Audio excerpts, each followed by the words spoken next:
মোৰ নাম হাকিমা খাতুন হয় আৰু গুৱাহাটীৰ পৰা হয়। অৰুণাচলত থাকোঁ, ইয়াতে হোষ্টেলত থাকোঁ।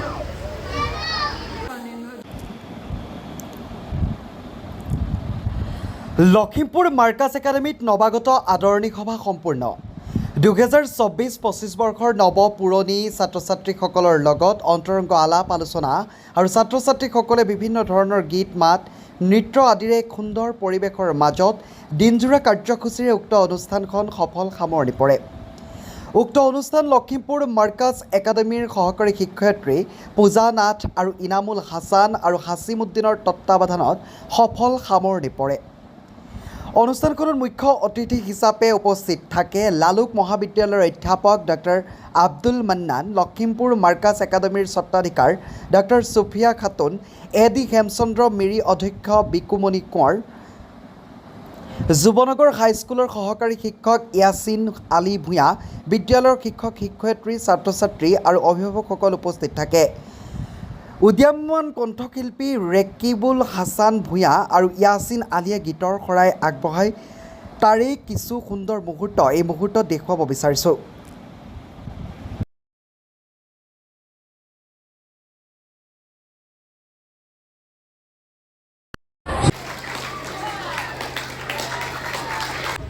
इस मोमेंट में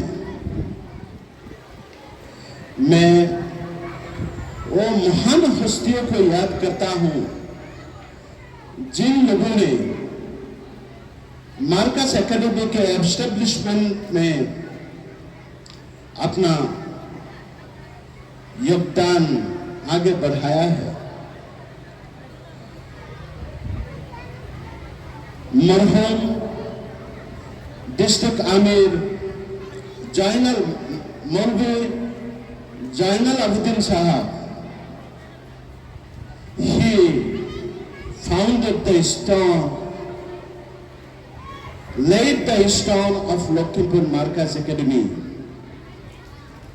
He is not with us, but his blessings are always with us. Amar করোনাবাড়ি যুবক মোৰ বন্ধু গুলজাৰ তেওঁ কেইবছৰমান আগত বিদায় লৈছে। তেখেতেও এই মাৰ্কাছ একাডেমী নিৰ্মাণৰ সময়ত নিজৰ শ্ৰম দান কৰিছিল। আজি মই ইয়াত যদিও চিফ গেষ্ট হিচাপে মোক নিমন্ত্ৰণ জনোৱা হৈছে, আহ্বান জনোৱা হৈছে, আদৰণি জনোৱা হৈছে, কিন্তু মই আপোনালোকৰ সকলোৰে মাজৰ এজন সাধাৰণ ব্যক্তি। আপোনালোকৰ লগত মই থাকি ভাল পাওঁ। আপোনালোকৰ সপোনবোৰ মোৰ সপোন বুলি ভাবি লৈ মই আগবাঢ়িব বিচাৰোঁ। আপোনালোকৰ সপোনক মোৰ সপোনক আপোনালোকৰ সপোনৰ লগত একেলগে মিলাই আমি সমাজখনক আগুৱাই লৈ যাব বিচাৰোঁ। Good morning. ये नेचर का नियम है, रूल है, ये प्रकृति का नियम है।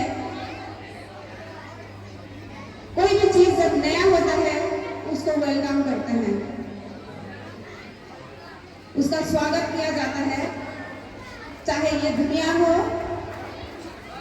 चाहे किसी का घर हो, चाहे हमारा जैसे इंस्टीट्यूशन हो, हर नए चीज का हमेशा वेलकम किया जाता है।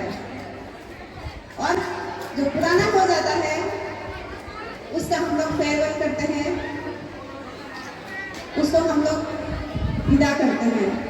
2 साल बाद तुम लोग यहाँ से चले जाओगे और एक अच्छे नाम के साथ, अच्छा फ्यूचर के साथ यहाँ से तुम लोग जा सको। ये जो 2 साल है, ये 2 साल सिर्फ हंसी मजाक में, खेल खेल में अगर चला जाएगा टाइम तो कोई फायदा नहीं होगा। जब जाओगे जाने के टाइम में फिर हम लोग को दुख होगा। एक अच्छे रिजल्ट के साथ जब यहाँ से जाओगे तो तुम लोग को भी खुशी होगी, तुम्हारे पेरेंट्स को भी खुशी होगी और हम लोग को भी खुशी होगी। মার্কাজ একাডেমির অধ্যক্ষ মহোদয়, সম্মানীয়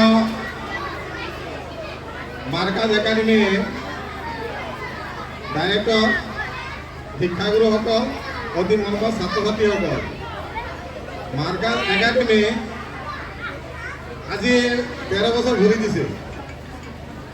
এই মাৰ্কাজ একাডেমিৰ জনসংখ্যা আজি ইমানে বাঢ়ি গৈছে, আমাৰ চাই বহুত ভাল লাগিছে। আচৰিত হৈছোঁ, যেতিয়া আমি মাৰ্কাজ একাডেমি প্ৰতিষ্ঠা কৰিছিলোঁ তেতিয়া আমাৰ ছাত্ৰ ছাত্ৰীৰ সংখ্যা বহুত কম আছিল। আমি ভাবিছিলোঁ এইখন মাৰ্কাজ একাডেমি চলিব নে নচলে, কিন্তু এটা আশা ৰাখিছিলোঁ, যিটো উদ্দেশ্যত এই মাৰ্কাজ একাডেমিখন গঠন কৰা হৈছিল এই উদ্দেশ্য সফল হ'বলৈ গৈ আছে আৰু বেছি এটা দিন নাই। মাত্ৰ 2 বা 3 বছৰৰ ভিতৰত এই মাৰ্কাজ একাডেমি লখিমপুৰৰ ভিতৰত এক জাকত জিলিকা অনুষ্ঠান হ'ব।